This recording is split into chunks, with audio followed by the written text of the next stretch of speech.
आज हमारा जो टॉपिक है वो है प्यूरिफिकेशन ऑफ कोलॉइडल सॉल्यूशन। तो सबसे पहले आपको ये समझना पड़ेगा कि हमें प्यूरिफिकेशन की ज़रूरत क्या है। होता क्या है बेटा, जैसे आपने पढ़ा था पिछली बार प्रिपरेशन जब हमने करी थी पिछले लेक्चर में, तो हमने पढ़ा था कि कभी इसमें इलेक्ट्रोलाइट डाले गए हैं तो कुछ इलेक्ट्रोलाइट तो उसकी जो स्टेबिलिटी है वो इंक्रीज़ कर रहे हैं, ठीक है। लेकिन कुछ जो होते हैं, जैसे फॉर एग्ज़ाम्पल अगर ज़्यादा हम इलेक्ट्रोलाइट डाल देते हैं तो अभी आप आगे पढ़ोगे एक प्रोसेस होती है कोगुलेशन। इसका मतलब एक तरीके से वापस उनका सेटल हो जाना, बड़ा आकार ले लेना उनका। अभी आगे आएगा आपके कोगुलेशन। तो एक तरीके से क्या हो जाता है कि कोलॉइडल सॉल्यूशन ख़त्म हो जाता है और वो कोगुलेट हो जाते हैं। तो अगर एक्सेस अमाउंट हो गई इम्प्योरिटीज़ की, इलेक्ट्रोलाइट्स की, तो वो फिर प्रॉब्लम में आ सकती है। तो हमें इसकी ज़रूरत होती है। देखो अभी लाइन जो मैं अंडरलाइन कर रही हूँ ध्यान से देखना। While the presence of traces of electrolyte is essential for the stability of colloidal solution. की थोड़े बहुत इलेक्ट्रोलाइट हों तो कोई दिक्कत नहीं है, लेकिन लार्जर क्वांटिटीज़ कोगुलेटेड, इसका मतलब ज़्यादा अमाउंट में अगर वहाँ पर इलेक्ट्रोलाइट हुआ तो कोगुलेशन स्टार्ट हो सकती है। जो कोलॉइडल सॉल्यूशन बना था वो बेकार हो जाएगा। तो इस तरीके से हमें क्या करना पड़ेगा कि हम कम से कम मात्रा, जितना रिक्वायरमेंट है ना उतनी अमाउंट को छोड़ के बाकी को सारे के सारे जो एक्सेस हैं उसको हम बाहर निकाल लें। तो एक तरीके से हम क्या पढ़ रहे हैं, प्यूरिफिकेशन टेक्निक यहाँ पे। तो प्यूरिफिकेशन टेक्निक क्या है, the process used for reducing the amount of impurity. पूरी तरीके से ख़त्म नहीं कर रहे बेटा, सिर्फ कम कर रहे हैं, क्योंकि थोड़ी बहुत तो उसे भी ज़रूरत है कोलॉइडल सॉल्यूशन बनाए रखने के लिए। तो the process used for reducing the amount of impurities to a requisite minimum. Requisite minimum का है जितने की ज़रूरत होती है, जितने की रिक्वायरमेंट है, कि थोड़े से हमें इलेक्ट्रोलाइट की वहाँ पर रिक्वायरमेंट है उसे कोलॉइडल सॉल्यूशन बना रहने देने के लिए। तो उसको छोड़ के बाकी जितना एक्सेस है उसको हटाना, वो किसके अंदर आएगा, प्यूरिफिकेशन ऑफ कोलॉइडल सॉल्यूशंस में, जो आज हम स्टडी करेंगे। तो उसमें बहुत सारी प्रोसेसेस हैं। सबसे पहले आते हैं हम डायलिसिस पे। तो डायलिसिस क्या होता है, देखो सिंपल से आपको ये डायग्राम दिखाई दे रहा है, इससे जल्दी समझ में आएगा आपको। होता क्या है, जैसे फॉर एग्जांपल आपके पास कोलॉइडल सॉल्यूशन भी है और मान लो आपके पास उसके अंदर ट्रू सॉल्यूशन के पार्टिकल्स भी है, जिसको हम कभी कभी क्रिस्टलॉइड्स भी बोल देते हैं। तो क्रिस्टलॉइड्स या ट्रू सॉल्यूशन के जो पार्टिकल्स हैं उनका जो साइज़ होता है वो छोटा होता है। आपको बताया था ना सॉल्यूशन, आपको डिफरेंस करवाए थे, इसीलिए करवाए थे कि सॉल्यूशन का साइज़ सबसे छोटा होता है पार्टिकल्स का, फिर कोलॉइडल का नंबर आता है और सबसे लास्ट में किसका आता है, सस्पेंशन का आता है। तो इसका मतलब इसका जो सॉल्यूशन के पार्टिकल्स हैं, सोल्यूट जो हैं, सॉल्वेंट जो हैं, उनके पार्टिकल्स का size as comparison to colloidal solution के पार्टिकल के साइज़ छोटा है। तो यहाँ पर जो ये मेम्ब्रेन लगाई जाती है, यहाँ पर डायलिसिस में करते क्या है बेटा, इस जो क्रिस्टलॉइड है या जो डिज़ोल्व सब्सटेंसेस है जो हमें हटाने हैं उसको हम एक मेम्ब्रेन से सेपरेट कर लेते हैं। जैसे आपको ये दिखाई दे रहा है, यहाँ पर एक बीकर लिया है और उसके अंदर पानी डाला हुआ है, ठीक है, सिंपल पानी है और कुछ नहीं है, ठीक है। अब यहाँ पर ये जो हमारा है, यहाँ पर क्या है, सिर्फ पानी है अभी, और यहाँ इस मेम्ब्रेन के अंदर, ये मेम्ब्रेन के चारों तरफ जो मैंने बाउंड्री बनाई है, ये मेम्ब्रेन है। इस मेम्ब्रेन के अंदर क्या है बेटा, वो अनप्योर कोलॉइडल सॉल्यूशन, और उसके अंदर क्या है, कोलॉइडल पार्टिकल्स भी हैं और स्मॉल जो क्रिस्टलॉइड्स मतलब सॉल्यूट पार्टिकल जो ट्रू सॉल्यूशन वाले हैं वो पार्टिकल भी हैं। जैसे हमने मान लो इन येलो वालों को मान लिया कि ये ट्रू सॉल्यूशन के पार्टिकल है, तो जो येलो वाले हैं ना ये बाहर आ सकते हैं, ये बाहर आ सकता है। लेकिन जो ये आपको कोलॉइडल पार्टिकल दिखाई दे रहा है ऑरेंज कलर का, ये नहीं आ सकता बाहर, क्योंकि उसका साइज़ क्या होगा, बड़ा होगा। इसमें तो सेम ही दिखा रखा है, ज़्यादा डिफरेंस नहीं है, लेकिन एक्चुअल में सॉल्यूशन के पार्टिकल्स के साइज़ बहुत छोटे होते हैं एज़ कंपेरिजन टू कोलॉइडल के। तो कोलॉइडल जो है अंदर ही रह जाएगा, यहाँ पर मेम्ब्रेन के अंदर रह जाएगा, और वो जो होगा क्रिस्टलॉइड वो बाहर चला जाएगा और हम इसको यहाँ से रिमूव कर देंगे। दिखा रखा है ना आपको कि हमने यहाँ पर एंट्री किसकी करवाई थी, सिर्फ वाटर की, हमने लिया था वाटर। लेकिन जब डायलिसिस शुरू हुआ तो यहाँ से क्या आने लग गए, क्रिस्टलॉइड्स आने लग गए। अब यहाँ से निकाला क्या हमने, वाटर प्लस में क्रिस्टलॉइड, तो हमारे पास यहाँ पे बचेगा क्या, सिर्फ कोलॉइडल सॉल्यूशन। बात समझ में आ गई। तो हमने डायलिसिस में क्या किया है, डायलिसिस में रिमूव किया है क्रिस्टलॉइड्स को कोलॉइडल सॉल्यूशन से with the help of A membrane. वो मेम्ब्रेन सेमी परमेबल मेम्ब्रेन कौन सी भी ले सकते हो आप, एनिमल मेम्ब्रेन भी ले सकते हो, पर्चमेंट पेपर भी ले सकते हो, सेलोफेन पेपर भी ले सकते हो। जैसे कि आप यहाँ देख पा रहे हो, एनिमल मेम्ब्रेन, ब्लेडर जो होता है यूरिनरी ब्लेडर उसकी मेम्ब्रेन, पर्चमेंट पेपर या सेलोफेन शीट, ये सारे के सारे जो होते हैं ये कोलोइडल पार्टिकल्स को बाहर नहीं जाने देते, तो सिर्फ वो जो जाएगा सिर्फ वही जाएगा। ठीक है, अब जिस मशीन की हिसाब से ये डायलिसिस करवाई जाती है, अब ये डायलिसिस तो प्रोसेस का नाम है, अब जो मशीन होगी उसको हम क्या बोलते हैं बेटा, डायलाइज़र। ठीक है ना, तो ऐसी मशीन जिसमें डायलिसिस करवाई जाती है वो होती है डायलाइज़र, और इस तरीके से हम ये जो डायलिसिस प्रोसेस करवाते हैं। अब आपको ये बात बताती हूँ, जो ये डायलिसिस प्रोसेस होती है ये बहुत स्लो होती है, तो इसे फास्ट अप करने के लिए हम क्या लगा देते हैं, हम इलेक्ट्रिक फील्ड अप्लाई कर देते हैं, और इसका टर्म चेंज हो के बन जाएगा सेकंड जो प्रोसेस है इलेक्ट्रोडायलिसिस। आपको नाम अगर दिखाई दे रहा हो यहाँ पर, दैट इज़ इलेक्ट्रोडायलिसिस। वही चीज़ है, सिर्फ क्या किया है बेटा, यहाँ पर इलेक्ट्रिक फील्ड अप्लाई कर दिया है। अब इलेक्ट्रिक फील्ड अप्लाई करने से होगा क्या, चीज़ वही है, सब कुछ वही है, लेकिन आप सोच के देखो जो उसके अंदर घुला हुआ है, जैसे मान लो नमक घुला हुआ था उसके अंदर, तो नमक के पास क्या चार्ज होगा, एक पॉजिटिव पार्टिकल भी है और एक नेगेटिव पार्टिकल है, और मैंने यहाँ लगा दिया इलेक्ट्रिक फील्ड। मान लो ये पॉजिटिव प्लेट है, ये नेगेटिव प्लेट है, मान लो डायलिसिस हो रहा था और मैंने साइड्स में क्या लगा दिया, इलेक्ट्रिक फील्ड लगा दिया, तो जो नेगेटिव जाएगा वो पॉजिटिव की साइड भागेगा, पॉजिटिव जो नेगेटिव इलेक्ट्रोड की तरफ जाएगा। तो इस वजह से, क्योंकि due to effect of electric field वो ज़्यादा फोर्स उस साइड फील करेंगे, तो जल्दी जल्दी वो प्रोसेस हो जाएगा, फास्ट अप हो जाएगी वो प्रोसेस। तो जो डायलिसिस है अगर अंडर द इलेक्ट्रिक फील्ड हो तो वो हो जाती है इलेक्ट्रोडायलिसिस। इसका भी डायग्राम आपको देखो, ये रहा डायग्राम, सिंपल है, वही सब कुछ है, बस यहाँ पर आपको दिखाने वाली बात जो है वो है, ये देखो यहाँ पर जो पार्टिकल्स थे उनके ऊपर चार्ज दिखाया हुआ है, पिछली बार चार्ज नहीं दिखाया था। दूसरी बात जो चेंज है यहाँ पर देखो, आपने यहाँ पर एनोड कैथोड बनाई हुई है। मैंने बता रखा है आपको हमेशा कि जब भी बैटरी का कनेक्शन पॉजिटिव पार्ट से होता है तो वो एनोड बनता है, नेगेटिव पार्ट से होता है तो वो कैथोड बनता है। तो ये इलेक्ट्रिक फील्ड अप्लाई कर दिया, इसकी वजह से जो ये प्रोसेस है ये बहुत फास्ट हो जाएगी। ठीक है, तो इलेक्ट्रोडायलिसिस का मतलब क्या हुआ, dialysis in the effect of electric field. ठीक है ना, तो ये थोड़ी सी क्या होती है, उससे बहुत फास्ट हो जाती है, क्योंकि डायलिसिस तो बहुत स्लो है, धीरे धीरे होता है वो काम, इलेक्ट्रोडायलिसिस फास्ट हो जाता है। अब बात करते हैं नेक्स्ट प्यूरिफिकेशन में आता है हम अल्ट्रा फिल्ट्रेशन। अगर आपको डिफरेंसेस याद हो, मैंने डिफरेंसेस इसीलिए करवाए थे ताकि आप लोगों को ये बातें जो बार बार मैं बोलूँगी वो ध्यान रहे। तो हमने एक फ़िल्टर पेपर, अगर आपको ध्यान हो तो, एक मैंने बोला था कि फ़िल्टर पेपर की सहायता से हम सॉल्यूशन को सेपरेट नहीं कर सकते, कोलोइडल सॉल्यूशन को सेपरेट नहीं कर सकते, सिर्फ सस्पेंशन को सेपरेट कर सकते हैं, उसके पार्टिकल्स को अलग कर सकते हैं। जैसे पानी में रेत मिला है तो फ़िल्टर पेपर लगा के आप सेपरेट कर लोगे, लेकिन अगर आप दूध छानोगे तो दूध एज इट इज़ आएगा उसके अंदर से। इसका मतलब आप सिंपल फ़िल्टर पेपर से कोलोइडल सॉल्यूशन को सेपरेट नहीं कर सकते।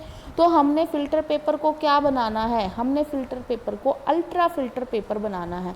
अब अल्ट्रा फ़िल्टर पेपर कैसे बनाया जाता है, लेते हैं पहले शुरुआत में नॉर्मल फ़िल्टर पेपर ही लेंगे। अब जो नॉर्मल फ़िल्टर पेपर है उसके जो छेद हैं ना, जो पोर्स हैं, उनका साइज़ बड़ा होता है और कोलोइडल पार्टिकल उसमें से निकल जाता है।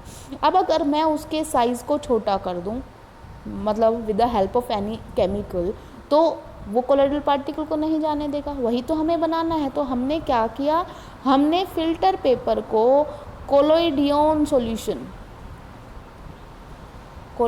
सॉल्यूशन क्या होता है वो मैं अभी बता दूंगी, पहले आप ये समझ लो। कोलोइडियन सॉल्यूशन के अंदर हमने ये कर दिया और उसके बाद उसको फॉर्मेल्डिहाइड सॉल्यूशन में डिप करके सुखा देते हैं। मतलब इतना करके फिर इसको फॉर्मेल्डिहाइड में डिप करके सुखा देते हैं।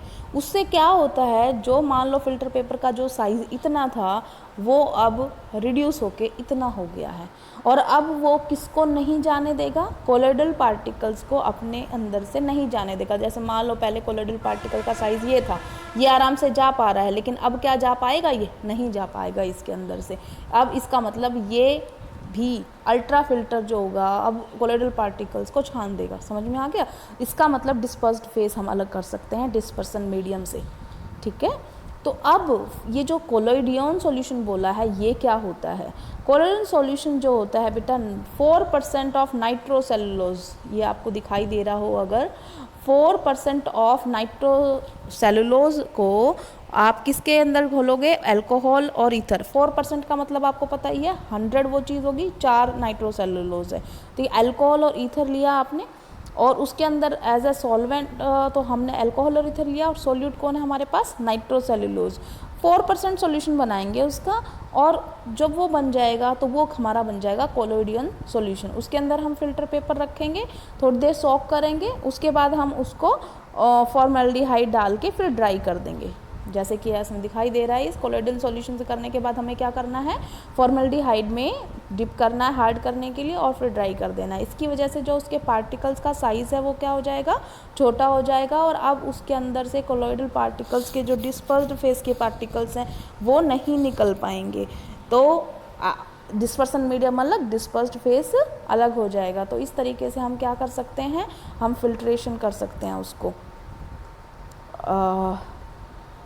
हम जैसे सॉल्यूशन को बताया ना, तो अब हमें क्या मिल गया? अब देखो मान लो हमने ये टेक्निक को हम करके देखते हैं कि मान लो हमारे पास अल्ट्रा फिल्टर पेपर था, हमने उसके अंदर से कोई सॉल्यूशन गुजारा, जो हमारे पास था सॉल्यूशन गुजारा, तो यहाँ पर इसके सरफेस के ऊपर कौन रह गए?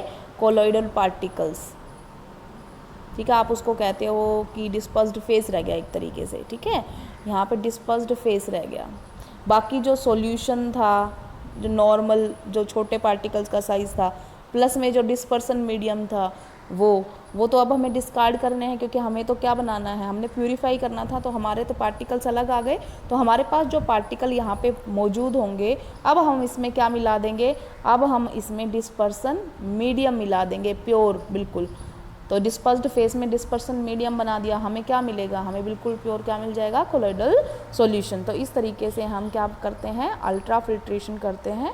और ये अल्ट्रा फिल्ट्रेशन बेटा बहुत स्लो प्रोसेस होता है। इसको थोड़ा स्पीड अप करने के लिए या तो हम सक्शन लगा देते हैं, वैक्यूम वाला पंप होता है एक सक्शन पंप, प्रेशर पंप लगा देते हैं, जिसकी वजह से वो प्रोसेस जो होती है वो फास्ट हो जाती है। ठीक है, तो ये हमने पढ़ लिया इसके अंदर फिल्ट्रेशन तो अल्ट्रा फिल्ट्रेशन और इलेक्ट्रोडायलिसिस और डायलिसिस। अब हम आते हैं प्रॉपर्टीज़ ऑफ कोलोइडल सॉल्यूशन पे। ये बहुत इम्पॉर्टेंट जो मैंने आज करा दी ना, ये तीनों चीज़ें डायलिसिस, इलेक्ट्रोडायलिसिस, अल्ट्रा फिल्ट्रेशन, एक एक नंबर के क्वेश्चन में पूछी जाती हैं। इस चैप्टर में ज़्यादातर डेफिनेशंस आती हैं बेटा, ज़्यादातर। ठीक है, जैसे अभी जो हम प्रॉपर्टीज़ पढ़ेंगे इसमें सबसे ज़्यादा इंपॉर्टेंट है टिंडल इफेक्ट, ब्राउनियन मूवमेंट, बहुत पूछी जाती हैं। तो अब हम बात करते हैं सबसे पहले प्रॉपर्टीज़ ऑफ कोलोइडल सॉल्यूशन की, कि प्रॉपर्टीज़ क्या दिखाई देते हैं कोलोइडल सॉल्यूशन। अब कोलोइडल सॉल्यूशन की सबसे पहली आप पे आते हैं हम, सबसे पहली है हमारी कोलिगेटिव प्रॉपर्टीज़। कोलिगेटिव प्रॉपर्टीज़ आप सॉल्यूशन में पढ़ चुके हो। कोलिगेटिव प्रॉपर्टी क्या होती है बेटा? कोलिगेटिव प्रॉपर्टीज़ वो प्रॉपर्टीज़ होती हैं जो नंबर ऑफ सॉल्यूट पार्टिकल्स पे डिपेंड करती है, ना कि नेचर पे। ठीक है, तो इसका मतलब ये भी कितनी टाइप की थी? 4 टाइप की थी। Osmotic pressure, RLVP, depression in freezing point, elevation point, ये एलिवेशन इन बॉइलिंग पॉइंट, ये सारी की सारी जो कोलिगेटिव प्रॉपर्टी हैं ये सारी ये कोलोइडल सॉल्यूशन भी दिखाता है। ठीक है ना, तो इस तरीके से पहली प्रॉपर्टी तो हो गई हमारी। दूसरी पे आते हैं हम, लेकिन हमने जैसे ये तो दिखाते हैं, लेकिन वो कितना हद तक, बहुत थोड़े लेवल पर। जितना सॉल्यूशन तो जितना छोटा साइज़ होता है ना सॉल्यूशन के पार्टिकल का, तो वो कोलिगेटिव प्रॉपर्टी की वैल्यू ज़्यादा दिखाते हैं। तुम इसको इस तरीके से रिलेट कर लो कि बड़ा पार्टिकल का साइज़ का हो जाता है ना, क्योंकि कोलोइडल पार्टिकल्स का साइज़ क्या होता है? बड़ा होता है। तो ज़्यादा बड़ा साइज़ होने की वजह से जो इनकी डिप्रेशन या जो भी वैल्यू आती है इनकी कोलिगेटिव प्रॉपर्टीज़ की, वो बहुत कम आती है। ठीक है, दूसरी हम प्रॉपर्टी पे आते हैं जो कि है इम्पोर्टेंट। कोलिगेटिव तो इतनी इम्पोर्टेंट थी नहीं, मैं पहले ही बता रही हूँ। तो दूसरी कौन है? Tyndall effect. अब टिंडल इफेक्ट क्या होता है? आपने सुना भी होगा, scattering of light by the colloidal particles. वो क्या होता है? टिंडल इफेक्ट होता है। तो टिंडल इफेक्ट क्या है? एक तरीके से जैसे आपने कभी फोग के अंदर सूरज की किरण को देखा कैसे आती है, वो एक पर्टिकुलर उसका रास्ता इल्यूमिनेट हो जाता है, वो दिखाई देने लग जाता है कि यहाँ से लाइट आ रही है इतनी जगह से। या आपने जब हम कभी किसी अंधेरे कमरे में आप झाड़ू निकाल रहे हो, ठीक है ना, डस्ट पार्टिकल ऊपर उठ गए और कहीं कोई जो होता है ना, क्या बोलते हैं उसको, आप खिड़की होती है ना छोटी सी कमरे में, वहाँ से कोई धूप आ रही है, तो आपको क्या रास्ता दिखाई देता है ना कि धूप इतने जगह से इतने पे आ रही है, उसी में आपको वो डस्ट पार्टिकल घूमते हुए नज़र आते हैं। वो जो रास्ता इल्यूमिनेट हुआ है जिसमें आपको उसके पार्टिकल्स भी दिखाई दे रहे हैं डस्ट के, जबकि छाया में वो आपको दिखाई नहीं दे रहे हैं, क्योंकि आपको वो छाया के अंदर तो वो लाइट वाली जगह दिखाई नहीं दे रही, तो लाइट जो है उस डस्ट पार्टिकल की वजह से स्कैटर हो गई कि उस वक्त वहाँ पर कोलोइडल सॉल्यूशन बन गया है, और जिसकी वजह से वो रास्ता आपको दिखाई देता है, ठीक है। तो टिंडल इफेक्ट जो होता है ये कोलोइडल सॉल्यूशन बहुत अच्छी तरीके से दिखाते हैं। तो ये टिंडल इफेक्ट क्या होता है कि जो पार्टिकल्स होते हैं कोलोइडल सॉल्यूशन के, वो लाइट को स्कैटर कर देते हैं, ठीक है, तो फैला देते हैं। तो जितना ज़्यादा फैलाएंगे वो उतना ज़्यादा हमें दिखाई देने लग जाता है कि यहाँ से लाइट आ रही है, ठीक है। अब आते हैं हम, ये यहीं पर टिंडल इफेक्ट ही दिखाया हुआ है, ध्यान से देखोगे अगर आप तो देखो यहाँ से ये लाइट है, लाइट का सोर्स है, यहाँ से टिंडल कोन से निकाला है। टिंडल कोन था, इसका मतलब उन्होंने सिंपल जो है लाइट को एक तरीके से थोड़ा सा एक जगह पे कंसंट्रेट किया है, ठीक है ना। यहाँ पे तो वो फुल्ली आ रही है ना, लाइट तो एक जगह में फैल के आएगी, ऐसे तो नहीं एक जगह पे आ जाए। टिंडल कोन की वजह से वो क्या हो गई बेटा, एक पॉइंट पर आ गई, और यहाँ पर क्या है, कोलोइडल सॉल्यूशन। अब कोलोइडल सॉल्यूशन क्या करेगा, उसको स्कैटर। तो अब देखो यहाँ पर हुआ क्या, यहाँ पर वो जब उसको कंसंट्रेट किया गया था इस जगह पर, इस पर्टिकुलर इस जगह पे किया था, तो उसको वहीं रहना था ना, यहाँ इस जगह पे किया था, लेकिन वो जा कहाँ रही है, इधर भी जा रही है, इधर भी जा रही है, इधर भी जा रही है, इधर भी जा रही है, इधर भी जा रही है, क्योंकि वो क्या कर रहे हैं, पार्टिकल्स उस लाइट को स्कैटर कर रहे हैं। तो यहाँ पे वो जो क्या हो गया, वो जो एक तरीके से आपको दिखेगा कि हाँ लाइट यहाँ पर है। या आप दूध वाले आप एक काम कर सकते हैं, पानी में ना थोड़ा सा दूध मिला लेना, एक गिलास ले लेना कांच का, और फिर उसमें लाइट मार के देखना क्या आपको उसका रास्ता दिखाई देता है कि नहीं देता है, तो आपको आपका आंसर मिल जाएगा। तो टिंडल इफेक्ट जो होता है वो क्या होता है, scattering of light by the colloidal particles, ठीक है। तो ये लिख भी रखा है इसने, the Tyndall effect is due to the fact that colloidal particles scatter light in all direction in space. तो इस स्कैटरिंग की वजह से उसका रास्ता क्या हो जाता है, इल्यूमिनेट का मतलब प्रकाशित, ठीक है। तो उसकी वजह से जो जहाँ जहाँ वो प्रकाश जा रहा है उसका रास्ता दिखाई देने लग जाता है, तो उसे हम बोलते हैं टिंडल इफेक्ट। अब